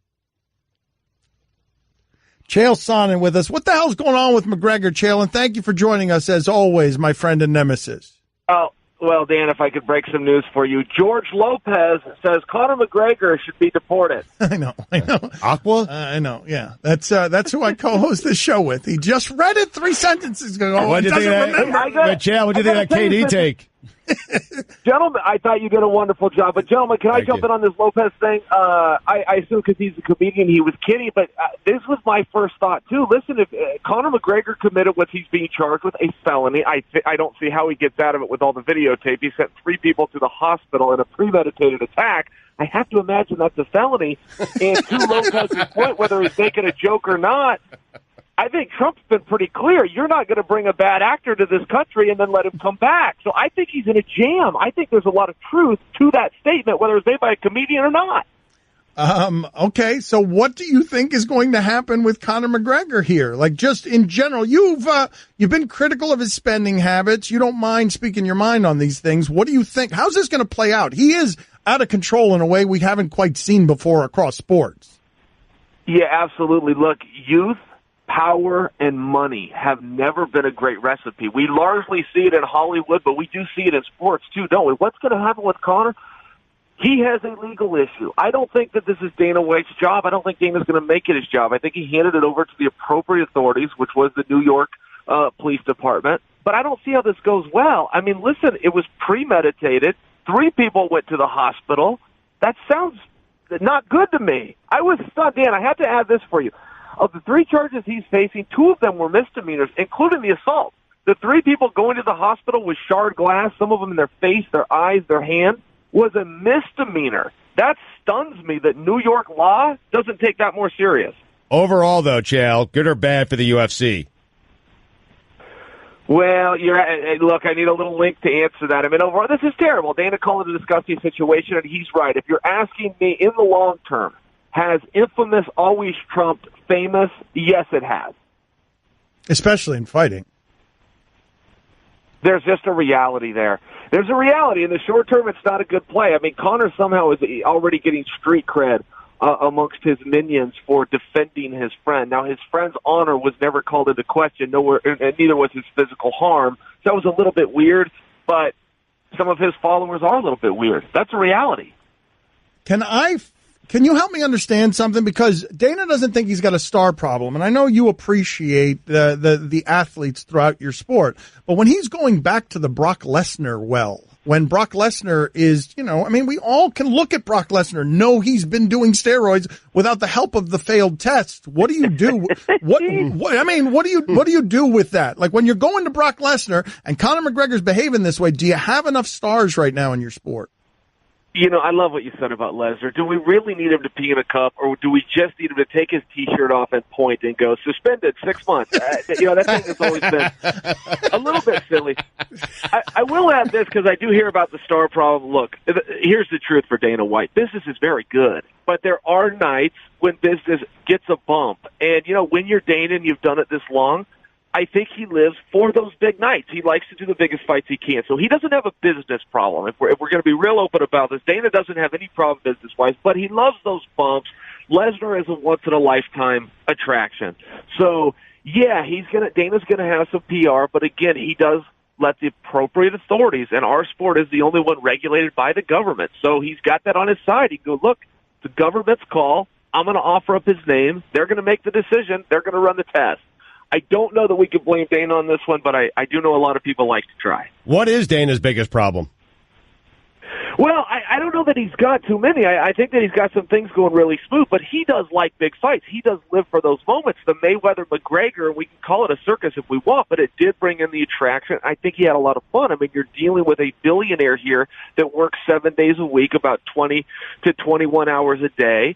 So, yeah, he's got his own motivations, which is to put on these really big fights. I don't know that Dana has very many problems. I know the media likes to create them for him, but for a guy that produces a great sport that's doing really well, I think maybe he deserves a thank you every now and then. Chael Sonnen with us on ESPN Radio. But did you hear about gentlemen, did you hear about George Lopez? He said Conor McGregor should be deported. Yep, we did hear about that. He did say that, Chael. Thank you. Le Batard, are you awake? I'm working comedy over here. I know. Hello? Well, the thing I wanted to ask you, though, is because I was actually curious about your last fight, because while you're a great talker, you've also had a fighting career. And the last fight you had against Rampage, he offered $10,000 for every time you took him down. And I think how many times did you take him down? Didn't you take him down in every round? Dan, I got him down 3 times. Rampage was a man of his word. He contacted me for my address. There was something about the high of victory where I apparently wasn't thinking clearly. Because I'm not this guy. I'm not the take the high road guy. I'm the take the money guy. And I declined it. I said, Paige, I'm not cashing that check. I might tweet it out on social media, but I will not cash it. And I didn't. That was a bad move by me. I should have taken the money. It sure was. Wait a minute. The question was going to be, has Rampage paid you? I'm shocked that Rampage actually, after losing the fight, sent you a check for $30,000. And I'm the most shocked that you, on principle, haven't cashed it. I'm a little surprised with myself, but yeah, I do feel that I have to give Paige the credit. I mean, that was a street move right there. That was 2 gentlemen. We shook hands. That was official. I would have paid, but I didn't know a lot of people were like me, right? My father was a gambler. I knew the rules of gambling. If you say bet, you got to bet. Paige is a man of his word. All right. It's amazing. I mean, Chad, when someone sends you a check, you deposit it. That's what you do. That's the rules of Stugotz. What's going to happen here with Floyd, Chael? Floyd Mayweather, he says he's going to MMA. What's going to happen there? Yeah, so this was, I think, a little bit of a surprise for even Floyd. He all that happened here, real simple, but he went into a gym one day in Las Vegas, an MMA gym that had a cage in it. So he takes his T-shirt off, jumps in, and tweets out a picture. I think he thought he'd get a little run for that day, and it would all go away. I think Floyd's looking left and right, going, "Oh my gosh, it's 7 weeks later, and this is still a headline." Of course, nobody smart stops a headline, good or bad. So Floyd wasn't even expecting to get this kind of run, but he's got to run it as long as it will go. There is zero chance that he'll get an MMA. He's not considered. He has not had one single practice, and I mean that literally. He has not gone to one MMA practice, but he's not going to stop a headline. And I'll tell you, gentlemen, this: he is 100% going to box again. 100%. You've got sources, or this is just common sense? What common sense? Yeah, boy. Put his name out there. Yes. Yeah, he's in shape. And listen, the only thing more exaggerated than Floyd Mayweather's pay-per-view numbers is Floyd Mayweather's net worth. I mean, it is a money issue, and he needs it. Wait a minute. Are those numbers exaggerated? How do you know that, Sonnen? Is that just common sense too, or do you know something there? Well, first off, the 2 promoters couldn't agree on the number. They were separated by $2 million. I went to the fight. I had a great time. I'm not bagging on the fight. I'd love to see part 2, but the reality is the venue wasn't sold out. If a venue doesn't sell out, you do not break pay-per-view records. Yes, it was greatly embellished, and never once did anybody from DirecTV, Time Warner, or Dish support those numbers. Those numbers were put out. You want to know what the biggest boxing fight of all time is? It's whoever put out the press release, and all the media ate it up without vetting it. That's the reality. Chael Sonnen. Yes. Raining down lightning and truth. Good talking to you, Sonnen. We'll talk to you soon. Wish I could say the same. Goodbye. Splash! Love that guy. He's really good. Yep. Everyone in the neighborhood knew about Bobby. Bobby, the basketball boy, they called him. Bobby wanted to go pro someday, so he was always out in the driveway shooting hoops. But one day, his mom came out and told him, "Hey, your wife wants you to take out the trash?" His mom was visiting, and Bobby was a grown man. He had kind of missed his window. Plus, no one had ever seen him actually make a basket. But on the other hand, Bobby had heard how Geico could save him money on car insurance, so he switched and saved. So it was all good. Dan Le Batard. Game day bucket, go boom! Stugotz. I do like that idea, Greedy. I like the idea. I have a friend named Goldie. I called you Goldie. This is the Dan Le Batard Show with the Stugotz on ESPN Radio. If you missed any of the show, you can listen to all 3 hours of the Dan Le Batard Show on demand in the ESPN app, plus our Miami-only hour that airs before the show. And now you can subscribe to our Best of podcasts. It's all available in the Listen tab of the ESPN app. So did you watch the HBO Pacino Penn State thing, or did you just read about it? You were bothered when you came in here today about the whole Penn State thing. I couldn't really sleep well last night, so I did. I watched the Andre the Giant documentary. Good, not great. Bill Simmons is going to join us tomorrow. He doesn't like your appraisal of things, I don't think, here on a movie that he helped make. I think I said it perfectly. Only because we do this for a living, okay? I'm going to have to clarify this now to Simmons. Only because we do this for a living, I knew a lot of the stories about Andre the Giant because we've had people on here who have told us stories about Andre the Giant. Mike, why are you looking at him that way? I mean, I'm still like at 45% sure he watched it. I'm not entirely sure he watched it. I mean, it's quite the leap of faith to trust that he watched it based off of what he's given us so far. What can I do to prove it? Like, what? Tell me. Like, did anyone else watch it? Did anyone else watch it? I've watched the trailer, so I'll know if you're picking something off of just the trailer.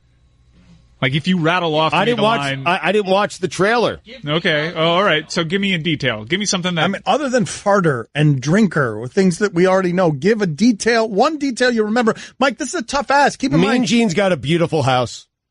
A beautiful house. And he put his hand over Mean Gene's face. That was his go-to move to show how big the hands are. All in the trailer. All of that in the trailer. Mean Gene's house? I mean, Mean Gene's sitting in the house. Let me think of something. I didn't see the trailer, so I don't know what wasn't in the trailer. Regardless, I don't really want to deconstruct whether this is a lie or it isn't a lie. We were going to HBO and Paterno. He drank so much because he was in pain. I mean, it's straight from the trailer. That was in the trailer? Yeah, Carrie always said it. Oh, man. Yeah, and then later on, after he had all this, like celebrity and had such a great run, and then it became really sad because then people, as he was getting past his prime and he was not the wrestler that he once was, people went from revering him and loving him and cheering him to mocking him as he was walking through the airport. So, what color is Andre the Giant's daughter's hair? Mike, did you catch him in the damn lie? Are we going to have to... I'll tell you this. Andre had a ring. Did you not watch the damn documentary, Stugotz? Andre had a ring. Andre had a ring that Mean Gene, okay? So he wore it on his ring finger, and Mean Gene could put it around 3 of his fingers. How about that? Is the Mean Gene part in the first 5 minutes? Because you just keep telling me about Mean Gene. He's sprinkled throughout the movie. Mean Gene is sprinkled. Mean Gene really stole the show. What color is Andre the Giant's daughter's hair?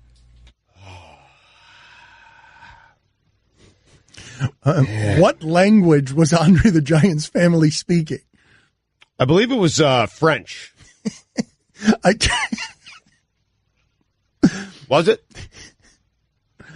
Can you give us something, please, on Paterno and the HBO Penn State movie? Sure. So, listen, just to put a bow on Andre the Giant. How did you know? If you don't know anything, I'm tired of it. Because I was up watching documentaries all night. And so listen, this is what I'm telling you. If you don't know much about Andre the Giant, I suggest you watch it. You're going to love it, okay? If you know everything about Andre the Giant, no need to watch it. Right. If you are an authority, if you are Andre the Giant's biographer, no need for you to watch a documentary on his life. It's a real Rubicon. So on to this Penn State thing with Joe Paterno, okay? Here's the problem. First off, Pacino casted as Joe Paterno. Just a complete disaster. Please, I hope this was not the case. Joe Paterno walked through life just grunting at people, never said a word, never put 7 words together and formulated a complete sentence, just went through his entire life, because that's all Pacino did in the movie. Here's the issue I have, okay? Big time issue. The Penn State players, 300 former players, they all put this letter together and they're objecting to the movie and how Joe Paterno was portrayed in that movie and some of the scenes not being real and some of it didn't happen exactly like that. Dan, here's my overall problem, okay? Those 300 players, please, and I realize it's painful for them. I really do, because you believe the best in someone, especially Joe Pa, okay? But Joe Pa was handed this information by an assistant coach on a Friday that he saw Jerry Sandusky in a shower with a kid, and Joe Paterno did the bare minimum. In fact, he did worse. He waited 2 days to report it to anyone. And if you watched the documentary last night, he really didn't seem to care. It was always, I got to get back to football. I got to work. I got to watch film. And didn't really care. And so I know that stings for ex-Penn State players, But hey, rather than putting a letter together objecting to the movie and how he was portrayed, sit down for a second and read the facts. Because I don't read much, but that's one story. And Dan, you will back me up on this, that I actually paid attention to. Okay. But what has happened in that story is that there were actual and real victims, and Penn State seems to think that they are among the victims, even though there were real and actual sexual abuse victims. Penn State counts itself among the victims here. This is a really weird answer to what color is Andre the Giant's daughter's hair. I mean, he's right about that. Aqua?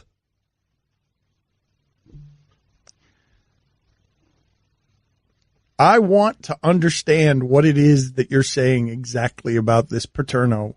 I'm saying the Penn State players should stop worrying about how their former coach was portrayed and worry about the real victims in that entire story. But do you not understand? And look, man, I'm not going to be out here defending Penn State and its causes. I just like looking at the multiple angles. Do you not understand why the people who know Joe Paterno the best, or feel like they do, think that it's an inaccurate portrayal to take the guy they think is a saint and turn him into a one-dimensional grunting guy who doesn't actually care about people? I do understand why they wouldn't want him defined by his worst public act, even as all of us define him now by his worst public act, because the worst public act was an inaction of the highest order. We also need to quit calling it a documentary. If Al Pacino's in the documentary and playing someone other than Al Pacino, it's not. Very good point. Dan Le Batard. I can't believe Mike Ryan fell asleep during. That is an affront to art. It's just blasphemy. Who goes to Vegas for shows, honestly? Really? Stugotz. Yeah, I mean, Vegas for shows? Yes, you go to Vegas for shows. No, I go to Vegas to gamble to get away from my wife. Okay, that too. This is the Dan Le Batard Show with the Stugotz on ESPN Radio. ESPN Radio is presented by Progressive Insurance. Guests on the Dan Le Batard Show appear via the Shell Pennzoil Performance Line. Here's your SportsCenter update. After an MRI, Luke Bahamute is likely to miss the first round of the playoffs with a dislocated right shoulder. Kevin Durant will restructure his contract with the Warriors instead of invoking his player option. And finally, Luis Fonsi's record-breaking smash hit, Despacito, was deleted from YouTube by a group of hackers just days after making history by becoming the first video with 5 billion views. Wow. For all the latest headlines and information, tune in to SportsCenter on ESPN Radio all throughout the day. The lyrics on that song are terrible. I know that Allison and Mike and Chris Cody sang it one time. Despacito is the single biggest hit in the history of Latin music, not just because of the measurements that Stugotz gave you, but the English translation of that song is unspeakably stupid. Speaking of which, time for my favorite color.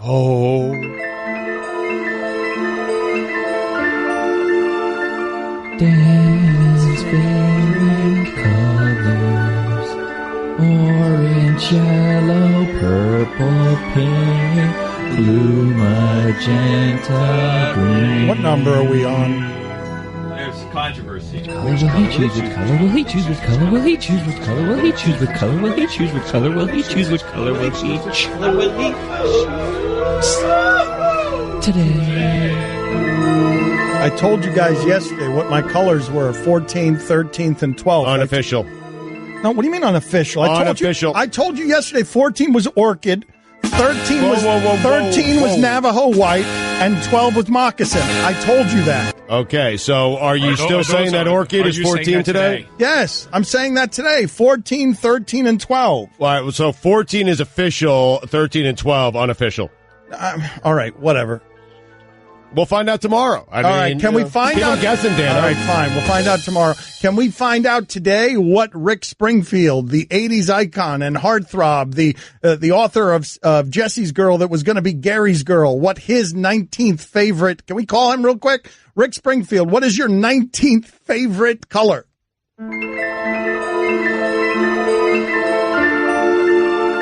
Springfield's favorite colors: orange, yellow, purple, pink, blue, magenta, green. Will he choose which color? Will he choose? Which color will he choose? Which color will he choose? Which color will he choose? Which color will he choose? Which color will he choose? Today. So, Rick Springfield, 80s icon and sexual dynamo, General Hospital, Jesse's Girl, your 19th favorite color is? Purple, like Barney. Thanks, Rick. All right, so we got 19 from him, and you got 14 from me, and 13 and 12. Unofficial. I don't know about you guys, but I like Rick's list better than Dan's because Rick seems into it. Seems like he cares. He's explaining. He's giving you, a little something on the back end of it with Barney. I mean, he's into it. I mean, let's not forget, though, he's given the creme de la creme, top 20. Dan had to deal with a lot more. Well, I got purple at number 2. He's got it at 19. What do you mean his list is better than mine? Guillermo, put it on the poll. Approaching his list. Guillermo, put it on the poll. Purple as a color for you. Closer to number 2, your second favorite, or your 19th favorite? Just on your personal lists. Right. As we continue to create our personal lists of this stuff. I mean, I'd be into the debate if you were to take it seriously, but you're clearly not. Right. And Rick is. I mean, you're making a joke of it while Rick Springfield is taking his sweet time every day, busy superstar, to call us and give us one color. I mean, you get red at 36. I mean, anyone's got red at 36 is not taking this thing seriously. That's it. To be fair, we don't know where red is. The point of these lists is to make them controversial so people talk about them. It's not to actually give your favorites. It's to make it controversial enough that Chuck Solitore will wake up at 5 o'clock in the morning, feed it to the ESPN monster that needs something for its maw. Next thing you know, you got a mock draft, a power ranking, and the undefeated is calling Babe Ruth black. Or wait a minute, that's Stugotz's personal record book. I don't think the undefeated has done that. That's a fine. What do you make of this Donovan Mitchell-Ben Simmons back and forth where Ben Simmons is saying that he's 100% the rookie of the year and Donovan Mitchell's looking at him like, hey, I've got all the same credentials. I just play in Utah. I've got all the credentials you do, and you're not even a rookie. So he comes in. Donovan Mitchell actually comes. Is this the showiest Utah Jazz player of all time? Because they are short shorts, John Stockton and Karl Malone. Well, who would be that guy if it's not Donovan Mitchell? Let's start there, because I can't even think of one. Who is the showiest Utah Jazz player ever? Because Donovan Mitchell, and this had to make Jerry Sloan furious. Jerry Sloan, the Utah Jazz, they come from a different time. We've said before that Jerry Sloan might be the originator of our looks like game. We said Jerry Sloan looks like someone who washes his hair with a bar of soap. That might have been the first looks like we ever did. Jerry Sloan. I think you're right. The Utah Jazz, have they ever had a flamboyant player? Because Donovan Mitchell is showing up for the game last night with the definition of rookie printed on his shirt. They had Greg Ostertag. Between him or Matt Harpring. Oh, my God. Wait a minute. Have the Utah Jazz never had a showy player? I mean, Paul Millsap is kind of electric. I think you might be right.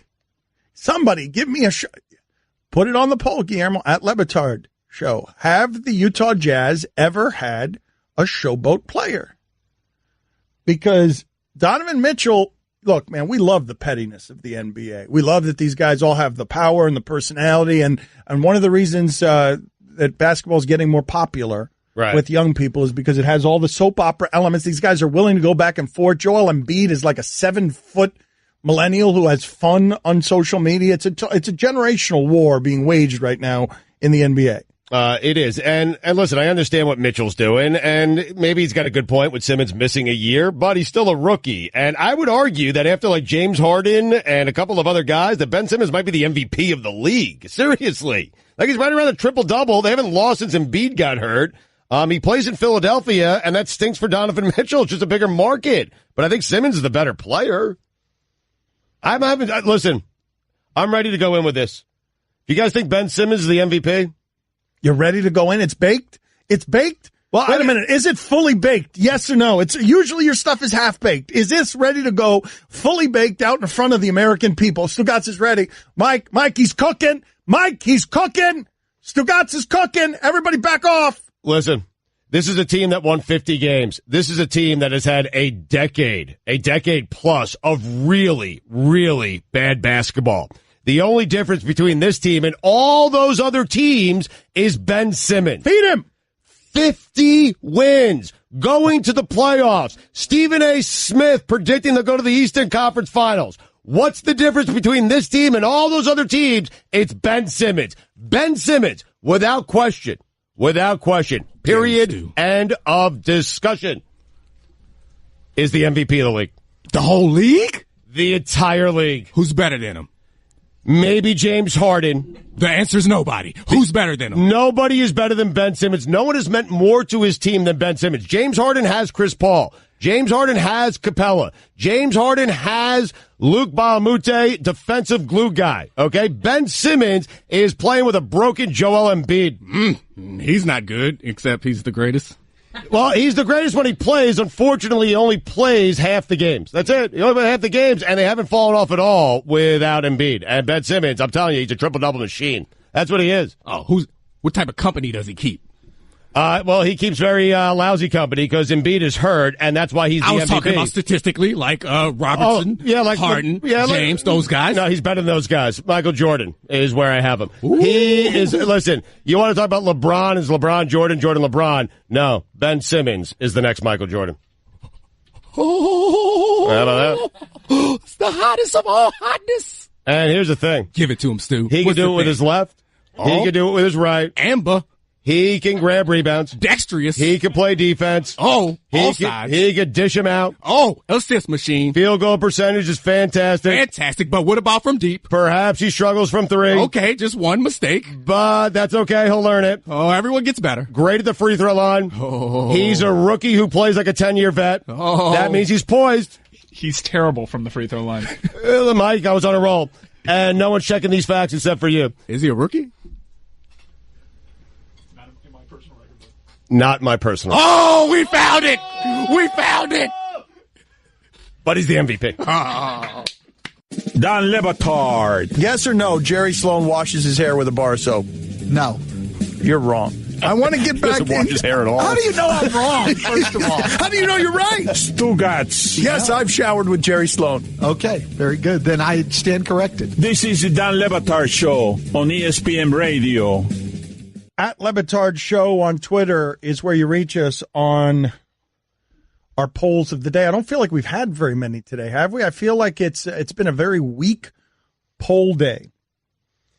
There's some ones that make me nervous here, I got to be honest with you. I mean, some tongue twisters.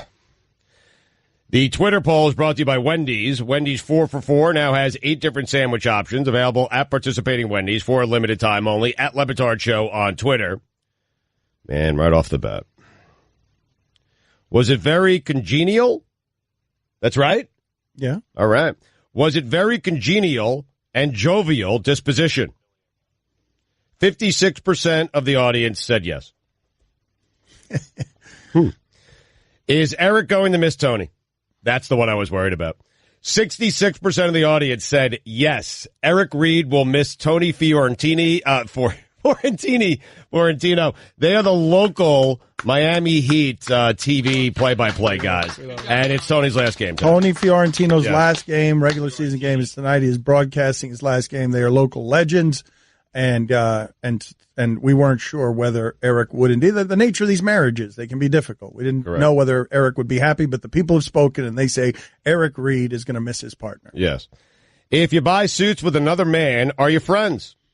That's the other thing. See, they have these commercials where they do suits together, and they say they buy their suits together, and Stugotz questions whether or not they're actually friends. Yeah. Austin Burke. Met that guy. I mean, do you think they're friends, Dan? Will you just read the poll questions, please, so we could get to the end of the show and end this godforsaken mess we've created today? Can we play a game of gun to your head? All right, let's not play that game. If you buy suits with another man, are you friends? 87% of the audience said yes, you are. There you go. So they are clearly friends. Eric Reed and Tony Fiorentini. I'm sorry. Would you rather have frail, broken DeMar DeRozan and Kyle Lowry, or Goran Dragic and Josh Richardson? Yeah, because Homer, ridiculous question. No, it's not. Homer fan Mike is saying he doesn't. Homer Heat fan Mike is saying he's rather have his team as the 8 seed than DeRozan and Lowry as the 1 seed. 65% of the audience went with DeRozan and Lowry. That's a tight one. What's more interesting? Cocaine snorted off a coach's desk or Richie Incognito bullying a teammate? Dan, you were wrong on this one. I really was. Yeah. I thought the most interesting thing that the Dolphins did in the last 15 years was have a bullying scandal, but I'm sure the audience buried me. 87% of the audience said cocaine. Mm-hmm.